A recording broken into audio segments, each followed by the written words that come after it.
Is there any way to move millions of Haitians into rich white liberal neighborhoods? I mean it. The people who did this are rich white liberals in the United States who hate themselves and the country. And to punish it, they invited all these people illegally from failed countries. But they can't stand the idea of living near these people because they're racist. So why wouldn't you move every Haitian to Bethesda and Brookline and Aspen and Martha's Vineyard and Nantucket like today? Can we do that? I will donate money if we can do that. We absolutely could. Look what the Martha's Vineyard did. They put them on there, kind of like, this whole thing. They called the cops immediately because they're racist. Governor Abbott done more to secure this border than anybody in this administration. Guy's great. DeSantis the same. Do you know who first came up with the idea of busing people to sanctuary cities? It was President Trump. I remember sitting in the Oval Office one time. He said, "Why don't we do that?" So we started putting plans together.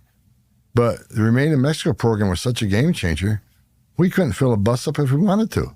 So we beat the problem before we actually got to that. That was the problem, though, is that the people doing it didn't have a precise enough understanding of rich white liberal culture, but I do. So they would bus them to New York, then they wind up in Midtown and Queens. Okay, none of the people who are doing this were affected by it.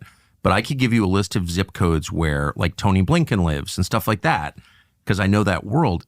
They need to be moved into the neighborhoods of the people who are calling you racist for wanting to have laws and borders. Like, they need to feel the effects of their own destruction. So just text me and I will send you the zip codes.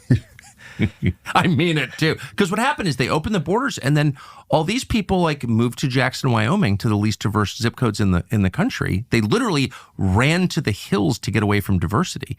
I think we need to add to that, though, the senators and congressmen are pushing back on inboard border security. 100%.